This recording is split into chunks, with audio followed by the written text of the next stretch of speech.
Pode vir. Olá, eu sou a Samantha, este é o Arthur e você está no canal dele, meu, nosso, O Cão que Lê. E o cão leu um livro que eu tô até agora sem palavras, chamado A Acusação, Histórias Proibidas Vindas da Coreia do Norte, assinada por Band, por muitas partes aqui. Pronto, neném, deu sua aparição, vai lá sentar. Por muitas partes aqui que este livro é interessantíssimo, como ele chegou até nós. É um livro que eu vou fazer muita campanha para ele, porque por tudo que ele significa, por tudo que ele representou e por como ele chegou até nós. Entenda, são livros, são contos fictícios barra reais de pessoa do Band que existe, que está vivo e que ainda mora lá na Coreia do Norte. Por algumas partes aqui, pronto, já deu sua aparição, pode ir lá sentar. Uma mínima introdução para a gente situar a importância. Não quero que pareça uma aula, mas vamos aqui em linhas bem gerais. Né? Eu já ouvi muita gente me perguntando, quando a gente está conversando, mas eu não entendo, Coreia do Sul, Coreia do Norte, por que ficou duas, por que uma é comunista, por que outra é capitalista. Então aqui bem em linhas rasas. Guerra das Coreias foi o primeiro grande conflito da Guerra Fria, vamos colocar desse modo, foi o primeiro grande conflito da Guerra Fria. E aí a gente tem o quê? A gente tem lá em 1945, em agosto, está completando o ano, está completando aniversário este mês, aniversário triste, mas a gente tem a União Soviética invadindo a Coreia. Aí você vai falar, na verdade a União Soviética declara guerra ao Japão, mas você vai me falar aqui que isso tem a ver. Tem a ver que a Coreia, como um todo, estava sob domínio do Império Japonês desde 1910. Só que o Japão tinha acabado de ser bombardeado. Então a União Soviética foi lá, se aproveitou, declarou guerra e se apropriou da parte norte. Pois bem, os Estados Unidos gostou disso? Claro que não, porque tinha assim o domínio, tinha assim o medo de que o domínio comunista fosse avançar e acabar pegando toda a Coreia e avançar depois para Japão, enfim, outros países mais. E aí os Estados Unidos manda um soldado, uma tropa, enfim, para proteger e meio que combinar este acordo que foi traçado, e você já deve ter escutado isso na escola, talvez, do Paralelo 38. Então, os Estados Unidos protegem a parte sul, enquanto a gente tem o domínio soviético na parte norte. A ideia era só ficar durante 5 anos e depois cada um cair fora. Isso foi cumprido? Bom, linhas bem rasas, sim. Só que os Estados Unidos... a Coreia do Norte não cumpriu exatamente com o acordo. Em que sentido? Como era Stalin, guarde esse nome, gente, o adjetivo fica por tua conta. Stalin, com apoio de Mao Tse-tung, sim, ali do lado, China. E o presidente, né, quem foi colocado sob tomando as rédeas, da Coreia do Norte, é o vovô de quem tá aí hoje. Então vocês sempre escutam Kim Jong-un, pois é, mas tem o vô dele, o Kim Il-sung. Aí vocês me perdoem, porque essa foi a dificuldade aqui também com os nomes coreanos. E aí então a gente tem o Kim Il-sung, aí a gente tem com o apoio do Stalin e do Mao Tse-tung de vamos invadir a Coreia do Sul toda e ser nossa. Bom, aí foi a conhecida Guerra das Coreias. Aí treta pra cá, treta pra lá, invade daqui, invade pra lá. A Coreia do Norte começou a descer bastante pra Coreia do Sul, chegou a pegar a capital Seul e mais muito. Ficou assim um tequinho só de território da Coreia do Sul. Aí os Estados Unidos acionam as Nações Unidas com mais 15 países, a galera toda foi lá para ajudar e colocar de volta a galera do norte no norte. E durante este tempo, o que a gente tem? A gente tem que sim, os Estados Unidos bombardeou e não pouco a Coreia do Norte. E aí ficou essa fronteira vai e vem, vai e vem, oscilando, porque daí os Estados Unidos também passou junto com as demais tropas e chegou até a capital Pyongyang, enfim, e aí vai e vem, pá, com a morte, graças de Stalin, em 1953, fica delineado ali, próximo ao paralelo 38, a fronteira mudou só um pouquinho. Ó, então, norte é com vocês e sul, outra parte. Ficou bem isso. Aí você vai falar, por que que então os Estados Unidos se intrometeu? Como eu disse, o presidente era Truman na época, não queria que o comunismo se expandisse, porque daí ia perder também o Japão como um grande parceiro comercial, enfim. E aí o que a gente tem depois que tudo isso acontece, depois da morte de Stalin em 53, a gente tem um acordo armamentício que não foi cumprido lá com muito sucesso. Por quê? Porque até hoje essa guerra não acabou. Não, como assim a guerra não acabou? Não acabou. Em teoria, a guerra não acabou. A gente tem a fronteira, soldados dos dois lados, se vocês repararem por imagens, até pouco tempo atrás, acho que um mês e pouco, um soltou um tiro sem querer, porque a gente tem as fronteiras, tem uma parte assim no meio, daí de vez em quando a reportagem mostra. E um com arma para a cara do outro, para tipo, ó, aqui ninguém passa, e esta guerra não acabou. Houve-se sim tentativas de acordo entre os dois, as duas Coreias, recentemente, mas nada. E com o presidente Donald Trump também, acho que em 18, 19, assim, ele foi até a Coreia, uma foto bem emblemática, tal, tentar conversar, mas não saiu nada do papel, nada de efetivo, então as Coreias continuam lá. Pois bem, por que, Samantha, disse tudo isso? Porque eu disse do Kim Il-sung, que é quem vai permear aqui as histórias do Band, que morre em 94, não sei se você lembra, eu lembro bem vagamente, estava estudando, mas lembro mais ainda do filho dele que morre em 2011. Aí é o Kim, que eu nunca me lembro do nome, e aí depois que ele morre em 2011, esse Kim, que eu não lembro do nome, mas dessa dinastia e a estátua que tem lá dos dois, aí a gente tem o coreano de hoje, que todo mundo conhece quando aparece alguma coisa da Coreia do Norte, que é o Kim Jong-un. Pronto. Já me alonguei demais colocando isso. Tá, então o que isso tudo tem a ver? Isso tudo tem a ver que este escrito é mais do que obrigação para nós lermos algo sobre... Só para eu terminar em relação às Coreias. A Coreia continuou num regime extremamente totalitário. A Coreia do Norte usa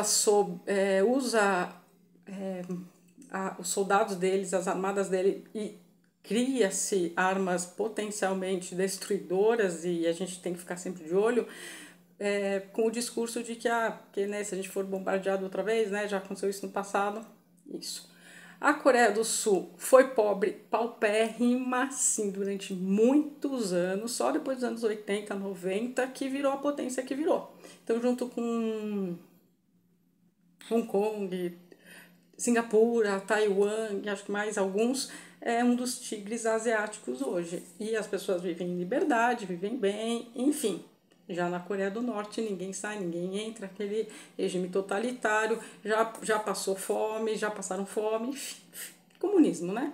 Não sei o que mais é preciso para que em 2024, no quarto já do século XXI, se foi, as pessoas ainda verem que isso tem alguma mínima possibilidade de ser bem sucedido. Enfim, aonde que está a beleza deste livro? Primeiro, eu tenho que elogiar muito a Biblioteca Azul. Esta minha aqui é uma primeira edição de 2018.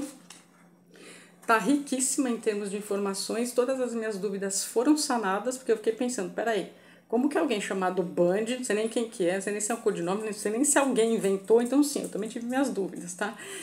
Porque ele ainda mora lá. Ele nasceu em 1950, este Band significa vagalume, e eu achei bem emblemático, né, essa questão do vagalume em si. É explicado, tudo tem uma explicação, não ficou uma ponta solta, até estes escritos saírem da Coreia do Norte para chegar nos dias de hoje nas nossas mãos.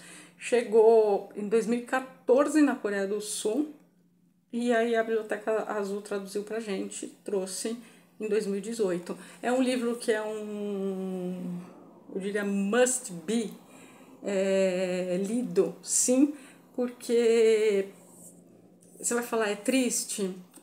É outra pessoa que está escancarando o que acontece dentro de um regime comunista. Então, se você gosta dessas questões todas, de gente que vive, que viveu e que está vivendo. Aí você vai falar, como assim ele está vivendo? Bom, este nome foi mudado para proteção dele, ele optou por não sair, então hoje, ele nasceu em 1950, né? Eu estava aqui fazendo umas contas, se ele ainda estiver vivo, que até 18 aqui estava, ele está com seus 74 anos, né? Assim, a gente está falando já de um senhor de idade de 74 anos que optou por não sair da Coreia do Norte para ficar com a esposa e com o filho, tá? Aí você vai falar, então como isso chega até a gente? Fantástico, nesse pós-fácil é tudo muito bem explicado, mas vamos a algumas coisas, vou dar os tons. São 7 contos fictícios, mas esse fictício entenda com muitas aspas, porque ele meio que protegeu a identidade das pessoas, e ele sim é um escritor, e ele tem uma narrativa muito gostosa. Não vou dizer que é um soco no estômago, dá tristeza de você ler. Alguns contos mexeram muito comigo no sentido que não é possível você largar o livro assim e falar assim, não é possível que isso ainda acontece. Tudo é datado, essas histórias todas se passaram nos anos 90. E você vai lendo e você vai falando, não, eu quero que todos leiam, porque isso tem que ser assim, debatido. Se você está aqui, por favor, não esqueça de deixar um like, deixa um comentário, porque cada vez que eu trago tipo esses temas, ou alguém se desinscreve e fico pensando, gente, se alguém falar algo que eu não gosto, que eu não concordo, eu quero saber o que a pessoa está falando, até para poder contrapor as ideias, mas não é o que acontece, e o algoritmo do YouTube joga lá embaixo meu vídeo de ser distribuído. Então vamos voltar aqui. Então a gente tem, a acusação é só um dos títulos que ele deu para um dos contos. Eu gostei de alguns que eu vou dar alguns trechos. Falar de livro de contos é muito difícil, porque como que eu vou falar sem dar spoiler? Então não, eu só vou dar uma pitadinha para vocês sentirem um gosto, e vou falar um pouco mais de como saiu de lá, porque aí que legal que eles deixaram aqui para o fim. Eu achei fantástico. Então, assim, se você vir este livro, não deixe de comprar. Aí outra coisa, né? A capa também sempre me chama atenção, né? Eu geralmente não gosto quando a capa é tipo desenho, assim, sabe? Mas, de novo, né? Parece que é essa alegria e de alegre não tem nada. Enfim. Então a gente tem o sumário, dividido pelo nome dos contos, que são 7, e o pós-fácil lindíssimo, mais o agradecimento, mais como foi. Então, assim, porque eu disse deve-se ser lido por toda a saga, por ele ter posto a vida dele em risco para esses escritos terem saído, que foi uma outra saga para poder chegar até nós.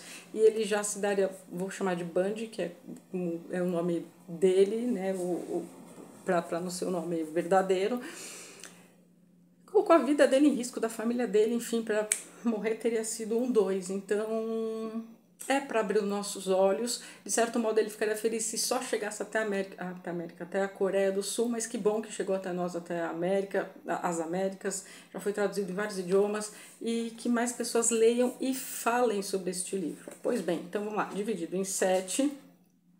Aí tem a nota dos editores, que é mais ou menos isso que eu falei, como esse manuscrito saiu de lá e foi traduzido, enfim. E aí a gente tem... Ele abre, que eu achei muito bonito, eu vou ler para vocês esse poeminha. Ele abre... Aqui é um poema incluído no manuscrito original de acusação com este título, à guisa de prefácio.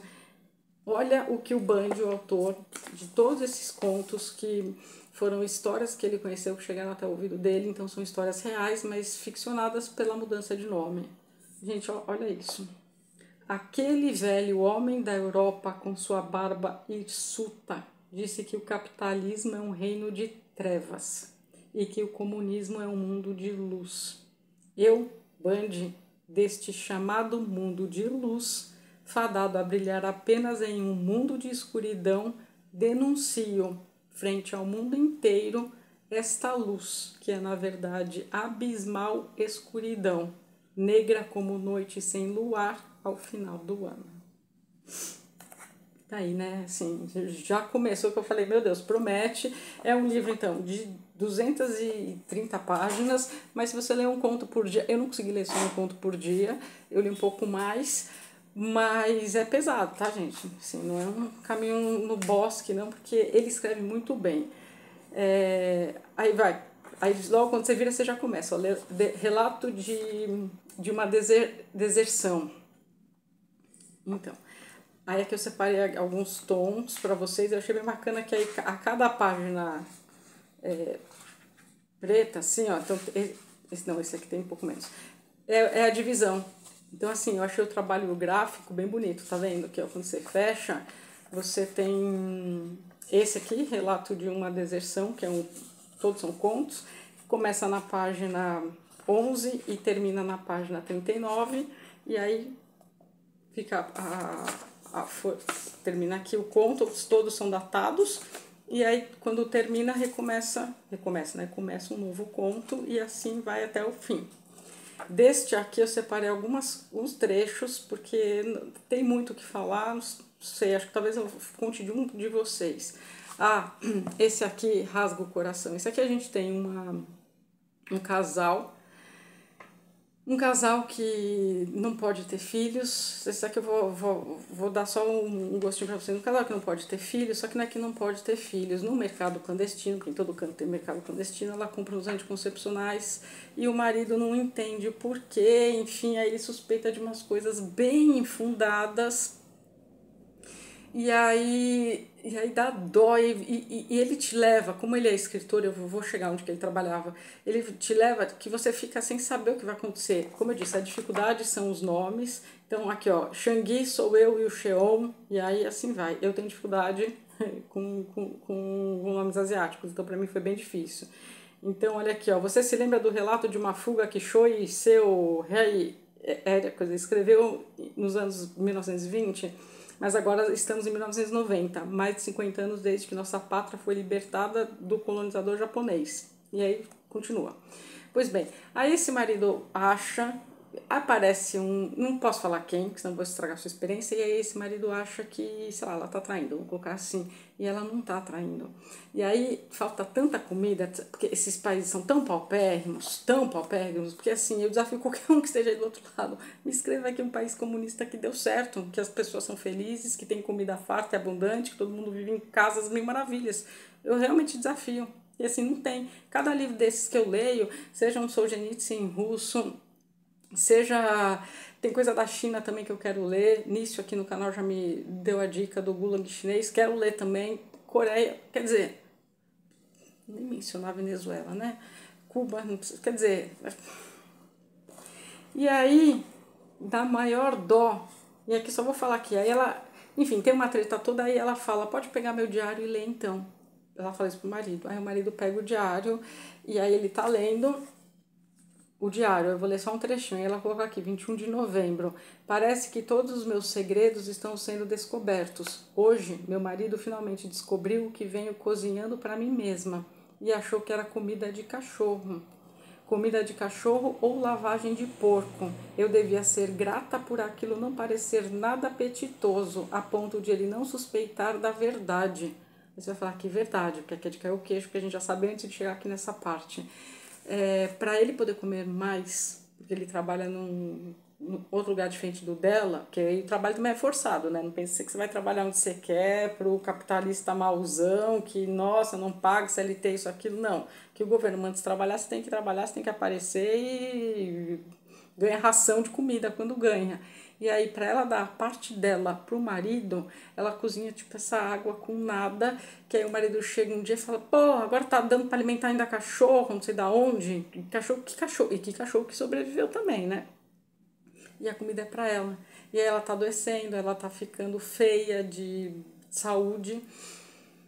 E aí ele pega esse diário, lê e é um soco no estômago, teu aí. Enfim, passei já o primeiro, não vou mais falar mais desse. Acho que eu vou deixar assim mais alguns tons. Aí a gente vem para o segundo conto, segunda história. Cidade de Espectros. É de lascar. Isso aqui eu vou ler para vocês um trechinho maior para vocês sentirem a escrita dele. Tem-se um casal, a mãe tem um bebê, uma criancinha. Só que eles moram perto da praça lá, Pyongyang, lá perto do centro. E aí todas as moradias têm que ser exatamente tudo igual. Vou respirar só para me ater aqui a resenha. Todas as moradias têm que ser todas iguais, a janela, a cortina tem que ser aberta na mesma hora, etc e tal, enfim. Pois bem. Só que o nenenzinho dela, o bebê, gente, que controle você tem sobre um recém-nascido? Zero, né? Chora a hora que chora, tem medo das coisas que tem medo, enfim. Mas esse menino foi ter medo da foto, sabe de quem? Do Marx.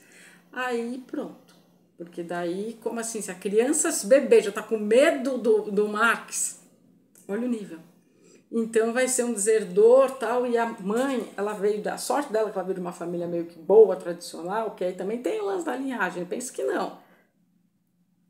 Enfim, vou me até aqui que eu quero que você leia.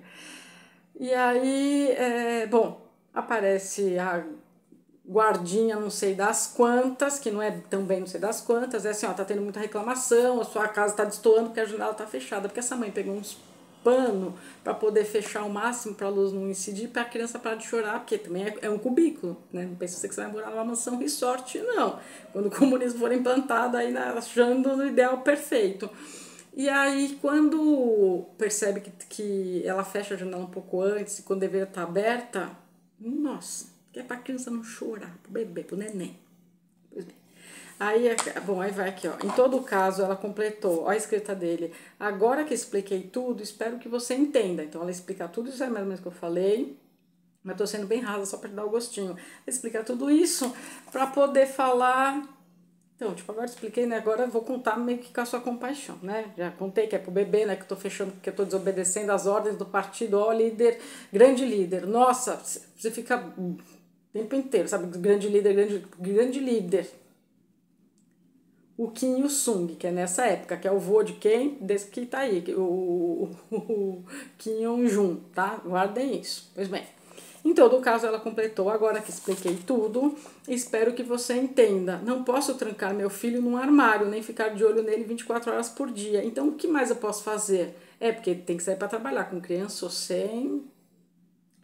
Mas amanhã, durante a cerimônia, prometo, deixarei as cortinas abertas. Que cerimônia? Cerimônia que vai ter, ou as cerimônias que tem para enganar trouxa, sabe? Dá um ranço esses canais de gente que vai lá para a Coreia do Norte, tudo lindo, tudo arrumado. Mas que? Tava esperando ter lixão?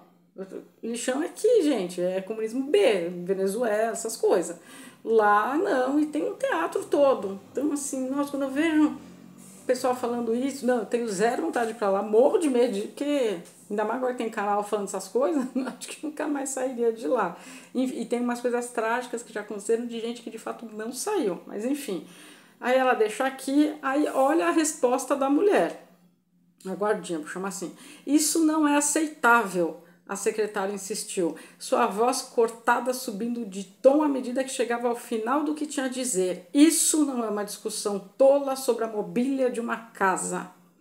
A análise marcada para depois da cerimônia servirá para extirpar qualquer desvio em relação à ideologia do partido. Você está ciente disso, camarada? Não tenho mais nada a dizer. Que bom que é de uma camaradagem, né? Isso não pode deixar passar, porque que bom que é de uma camaradagem, porque é camarada pra cá, camarada pra lá, camarada pra cá, mas, assim, os camaradas são os primeiros que se acabam com eles mesmos, né? Então tá aí, é de chorar o que vai acontecer, de chorar, de ficar com o coração apertado, é uma leitura para ter, não é que tem cenas fortes, é que você vê, assim, a vida acabando. Alguns momentos, não vou falar que é de chorar, que escorre lágrima, não é isso, mas é a indignação. Pronto. Mas meu resumo para este livro é indignação. É tipo, não é possível, não é possível, não é possível. Continuemos. Aí vai. Esse aqui acho que pra mim foi o mais triste. A vida de um corcel veloz. Aí você vai pra outro. Eu não tô contando, tá? Não tô dando spoiler, não. Aí você vai pra outro. Esse aqui, o final foi.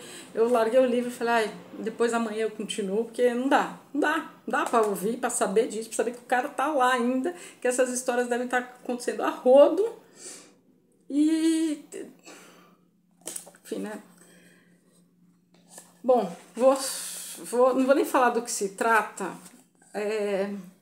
Porque, não sei porquê, mas essa história foi a que mais me marcou pela crença das pessoas. Então, eu penso assim, num primeiro momento, quando o comunismo não está implantado e as pessoas caem no conto, e aí você tem uma expectativa de que pode ser melhor, Eu até entendo a expectativa dessas pessoas de não, vai ser bom, tal, mas depois 2024, que a gente já sabe, já tem centenas de países, dezenas de países que já provaram que não dá certo, como ainda insistir nisso? Pois bem, aí aqui a gente tem, passa longa história, o fim é de cair o queixo, mas olha aqui o trecho de novo para vocês sentirem qual é o tom dele.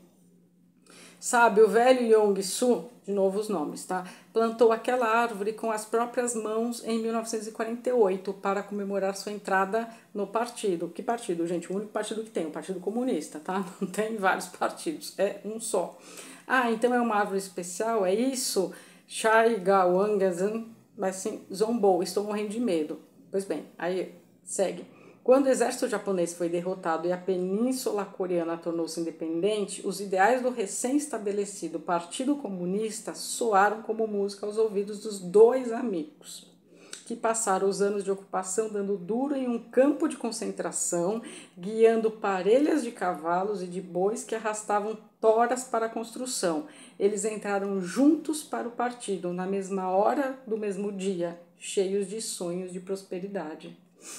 Pois bem, aí aqui a história desse senhor é mega triste, porque ele e esse amigo plantaram uma árvore, cada um na sua casa, e essa árvore tem todo um simbolismo, e aí vai toda uma lenga, porque assim, se o partido não quer que você tenha árvore, se o partido vai lá e manda cortar a sua árvore da sua casa, você vai falar o quê? Ué, a gente não pode ter a propriedade privada, então vai ter que cortar. E é triste, porque aí você vê toda uma alegria, tudo isso que eu acabei de ler, para ter um fim que você fala, não é possível, dedicou a vida toda para esse partido. Enfim, segue os outros conta que fala, não quero separar todos. Ah, não vou ler o final, porque o final é assim de partir o coração. Mas aqui, ó, 29 de dezembro de 1993. Todo final de conto tem a data, tá? Então guardem isso. Aí o outro é tão perto, tão longe. Ah, aqui de lascar também. Ó, esse conto aqui. E a propaganda é tudo, né? Nossa, a propaganda é tudo. Esse tão perto, tão longe. Não é nem esse aqui é um outro. A gente tem uma família, um pai e uma mãe. É esse. Esse conto aqui eu vou contar pra você decidir comprar este livro. Depois me fala o que você acha. A gente tem. Deixa eu ver se dá pra eu ler algum trecho. A gente tem uma família e este pai é filho de alguém e assim o partido escolhe onde cada um vai morar, enfim, decide se você pode ir ou não até lá, a burocracia assim impera, porque aliás tudo que é estatal é isso mesmo, a burocracia impera, quem trabalha nesses órgãos públicos então se acham e ele quer visitar a mãe que está adoecida. E ele já recebeu umas cartas e já tentou umas 3 vezes visitar essa mãe. Ele conta uma história que é de partir o coração, de quando ele era pequeno, a mãe levou ele para passear numa balsa, aí ele falou, quero ir de novo, enfim, aí até o cara da balsa, mas de novo, tem que educar esse menino, enfim, aí ele começa a ter algumas lembranças. Isso é curto, tá, gente? É um conto, acho que dos mais curtos daqui. Ó, acaba na parte, tem 30 páginas, assim. E aí ele conta, ele vai se lembrando e ele pensa, eu quero ver a minha mãe. E aí nada, tudo é negado, aí a esposa, não, mas espera um pouco, né, vão aceitar, não vão, enfim, ele decide pegar e ir a pé num caminho clandestino, porque não pode ficar perto das rodoviárias, porque tem a polícia, porque não sei o que, não sei o que, não sei o que, não sei o que. Aí ele vai e aí ele volta, e aí começa assim, ele chegando, e a esposa vê, ele é pego, e ele passa 10 dias num lugar de trabalho forçado, vou chamar assim. E ainda a esposa nem reconhece ele. Fala, se eu não soubesse que era meu marido, eu nem reconheceria, porque parece que a cada dia ele envelheceu 1 ano. Então, assim, um homem magérrimo, que ele já chegou já capote, nem quis comer, nem quis nada, nem quis contar, e ela deixou ele dormir por uns 2 dias antes de perguntar o que tinha acontecido. E assim, a gente crente que, beleza, né? Ele conseguiu ver a mãe lá não sei da onde. Quando ele retoma a consciência, porque ele foi andando, etc e tal, e passou nesse trabalho forçado depois, sem comida, sem nada, o cara tá isso. Aí a gente tem a questão da esposa perguntando, e aí foi negado de novo, aí ele vai tentar pelas vias legais e de novo, aí a esposa, não, espera, quem sabe um telegrama, aí ele fica, mas minha mãe deve estar lá imaginando que eu vá chegar, enfim. E aí tem toda essa saga nessas 40 páginas. Como termina, foi outro que eu falei, vontade de esganar cada um que louva um negócio desses. Mas, enfim, não vou falar para daí você ler mesmo, porque essa resenha já foi muito longa. Porque o fim é o tchan que você fala, não é possível que aconteceu isso. Tipo, tudo isso pra nada, beleza? Aí a gente tem um outro conto que eu gostei muito também. Gostei de todos, mas acho que esse aqui eu ficaria com esse aqui, tão perto, tão longe. O No Palco também, aí a gente tem outra saga dessa, da senhorinha aí, do pessoal vai, só que acaba que aí o grande líder aparece, que daí ela vai ela tá já com cheio e tá caminhando, porque nada é liberado, porque daí não tem trem, porque daí não tem não sei quem, e ela tá indo para visitar, acho que é a filha dela. E aí o grande líder aparece com a comitiva, tal, não sei o que, ela pensa, pronto, é agora que acabou, né? Mas não, o grande líder aparece, no melhor estilo, desce todo mundo, faz foto todo mundo, olha, vamos ganhar carona, aí vem lá uns assessores, não vai lá no seu carro, anda aqui no nosso, levam ela de carona, não sei o que. E a parte que ficou fora, vamos colocar assim, que não pôde ir com ela, tipo o marido dela, que é um outro senhor também de idade, que eles não conseguiam nem se comunicar, então ela não conseguiu nem contar que estava lá. Imagine só você, o partido usando isso como propaganda, ela escutando a voz dela em tudo que é rádio, tudo que é TV, e o marido escutando, e ela sem conseguir comunicar, e ela já de saco cheio da voz dela, porque ela viu toda a montagem que foi, como o grande irmão o grande irmão, veio o Orwell na cabeça, mas também serviria, mas como o grande líder é bondoso, deu carona, tá todo mundo passando fome, e aí vai assim, aí tem mais dois contos, mas enfim, já me alonguei bastante. Bom, pois bem, acho que já dei gostinho, já dei vários tons para vocês, que, né? Aí aqui é aí aqui no finzinho, agora eu vou falar mais do autor para vocês. E aí também é separado, 3 de julho de 93. Olha aqui, Band é o autor, membro do Comitê Central da Liga de Escritores Chosun. Aí, né? A Associação de Escritores autorizada pelo regime da Coreia do Norte. Aí você vai falar, peraí, então pôde ter saído isso? Não. Bom, Kim Il-sung, aqui tudo termina em 95, mas Kim Il-sung morre em 94, então em 95 já é o Kim Jong-un, um negocinho, enfim, que é o pai desse que está aí. Após a morte do autodenominado grande líder. Assim podemos ver que Band vem escrevendo por muito tempo ficção crítica ao regime norte-coreano, que mudou de mãos passando de Kim Il-sung para Kim Jong-un, e Kim Jong-un, que é o governo que Band está vivendo hoje. Então, Band é membro desse Comitê Central da Liga dos Escritores. Bom, o instrumento mais significativo que o governo norte-coreano tem para controlar as artes, tanto no caso da literatura quanto das belas artes, é o Departamento de Propaganda e Agitação de Partido dos Trabalhadores. Surpresa, surpresa, né? Tanto para 0 pessoas. Enfim, Chosun, que é essa liga de escritores, do qual Kim Jong-il foi declarado diretor mais ou menos na mesma época em que assumiu como sucessor. Aí o que acontece? Tá aqui, os detalhes biográficos com nota de rodapé foram alterados para proteger a identidade de Band.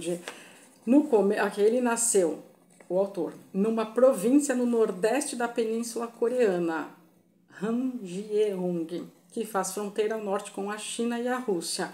Era criança quando a Guerra da Coreia começou, a guerra que os sul-coreanos se referem pela data de início de 25 de junho, e que os coreanos do norte apelidaram de Guerra de Libertação da Pátria.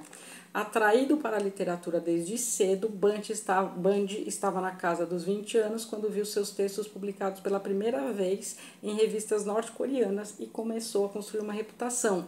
Mas aqui ele está escrevendo para o governo, as coisas do governo, ele tem lá seus 20 e poucos anos. Mesmo assim, mesmo ele tendo talento e tudo mais, ele tentou deixar de lado o sonho de fazer carreira como escritor, escolhendo em vez disso viver em meio aos trabalhadores. Mas a literatura se recusava a deixar de fasciná-lo. Aí a vida anda, anda, anda, isso aqui é já no pós-fácil. No entanto, algo começou a incomodá-lo. A grande fome da primeira metade da década de 90, agravada pelas enchentes, mas que tinha raízes em políticas econômicas desastrosas das décadas anteriores, a que o governo insistia em se referir pelo codinome obrigatório, o Árduo Março. A força de um escritor, descobriu, é mais bem empregada quando ele escreve, e por isso começou a registrar as vidas levadas a uma morte precoce pela fome e pelas contradições sociais, e daqueles que foram forçados a abandonar suas casas e vagar pelo interior em busca de comida. Agora, quando o Bundy pegava o lápis, era para denunciar o sistema. Ao fazer isso, o Bundy assumiu o papel de porta-voz das denúncias das misérias impostas ao povo pelo modelo de socialismo norte-coreano, um sistema cheio de contradições internas em que os indivíduos eram classificados de acordo com o status social determinado no nascimento e em que podiam ser condenados simplesmente por associação com terceiros. Então aqui está tudo explicando. Aí o que acontece? Um belo dia, com muita sorte também do destino, isso é narrado aqui, uma parente do Bundy foi visitá-lo e aí fala: Bundy, eu vou tentar fugir para a China. Você quer vir junto? Ele não ia conseguir levar a esposa e a filha. Acho que é a filha e o filho. A mulher e os filhos. Ele tem mais de uma. A mulher e os filhos. E aí pensa, puxa, seria excelente, mas não vai dar para eu fugir. Depois eles como vão ficar. E depois o que eles vão sofrer, sabendo que o pai é um fugitivo, é um deserdor. Decide que não, mas pede para ela trazer os escritos. Só que ela tem medo de ser pega e não... E se ela é pega com o escrito dele, morre ela, morre ele, e dão fim nisso aqui que eu tenho em mãos. Pois bem, e aí ela fala: deixa eu tentar fugir, que depois eu volto, prometo que mando alguém para vir buscar. Ele vai lá todo tristinho, esconde de novo todos esses escritos aqui. Beleza, por muita sorte ela foi pega, mas pela boa aparência dela e tudo mais, o pessoal que pegou ela pediu uma graninha. Suborno, gente, suborno para ela passar, mas ainda bem que não estava com isso. E aí aqui eles fazem uma conta, dá em torno de 7.500 dólares, mas aqui eles falam, eles vão indo. Bom, enfim, aí o que acontece?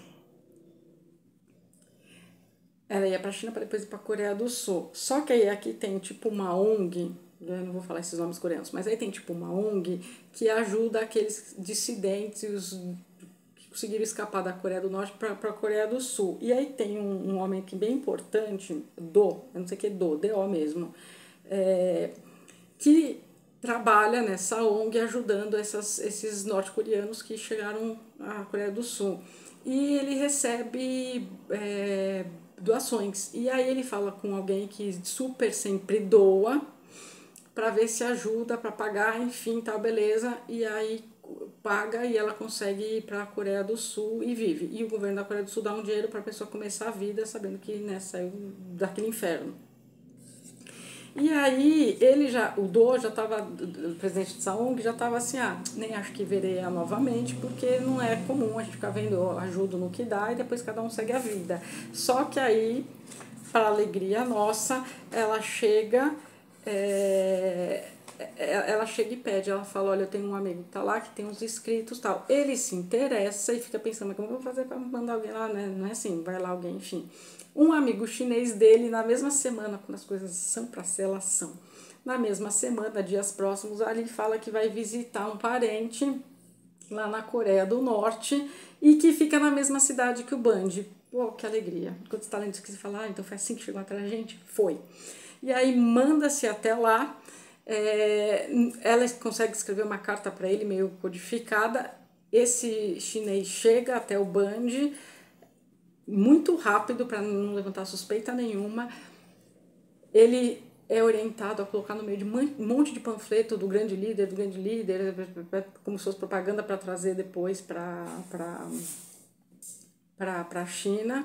e aí consegue trazer os originais. Ele entrega o Band num plástico, tal, enfim, e agradece, assim, mal eles têm contato nem nada, e ele fica na esperança de que isso pelo menos seja, como eu disse no início do vídeo, publicado na Coreia do Sul. E aqui olha que bonito, né? Aqui assim, ó, o Band colocando entre livros de propaganda norte-coreana como obras seletas de Kim Il-sung ou o legado das obras de Kim Jong-il. E aí esse livro entra neste meio. Enfim, aí onde que tá aqui, que eu separei uma última coisinha para ler para vocês. Aqui, ó. Depois da morte de Kim Il-sung em 94, Kim Jong-il instruiu os literatos norte-coreanos a escrever literatura da vida eterna do grande líder. E logo começou a haver uma grande produção de poesia em homenagem à memória de Kim Il-sung. Mas mesmo num período como esse, o escritor Band... Já vai acabar, gente. O escritor Band recheava sua literatura com ridicularizações e denúncias contra o grande líder. Eram textos que não podiam ser escritos sem que o autor arriscasse a própria vida. Arriscar a vida para resistir a um sistema de opressão pode ser interpretado como equivalente a uma premonição de que o regime vai acabar. Nesse sentido, a literatura produzida pelos escritores das resistências que moram na Coreia do Norte, mostrando o rosto do país para o mundo, é em si mesmo o início de uma agitação histórica, mostrando que as rachaduras da ditadura hereditária, que até aqui parecia uma fortaleza inexpugnável, começam a ser expostas. Ao entregar seu manuscrito, Band disse que mesmo que sua obra fosse publicada apenas na Coreia do Sul, isso lhe bastaria. Essa obra deveria ser ouvida como uma súplica sincera que joga luz sobre o regime opressor da Coreia do Norte. E aí eu finalizo. Tem mais coisa aqui, aí quando ele nasceu, enfim, as coisas que aconteceram, aqui uma nota do I1. E aqui, ó, a guisa de agradecimentos, poema sem título incluído no manuscrito de acusação. E é assim que eu vou encerrar esta resenha. Prestem atenção, gente, porque depois disso não tem mais nada que falar. 50 anos nesta terra ao norte, vivendo como um autômato, vivendo como um humano sob jugo, sem talento, com uma indignação pura, escritos não com caneta e tinta, mas com ossos banhados de sangue e lágrimas, neste meu texto. Embora possam ser secas como um deserto e ásperas como um pasto, maltrapilhas como um inválido e primitivas como ferramentas de pedra. Leitor, suplico que leia minhas palavras. Tem mais nada que falar depois disso, né? Essa é a recomendação de leitura. Vem se despedir dos seus inscritos, Arthur. Se você ficou aqui até agora, deixa um like, se não por mim, pelo cão que lê. E até as próximas leituras aqui do canal do Arthur. Até as próximas leituras do canal dele aqui. Até mais, gente. Boas leituras.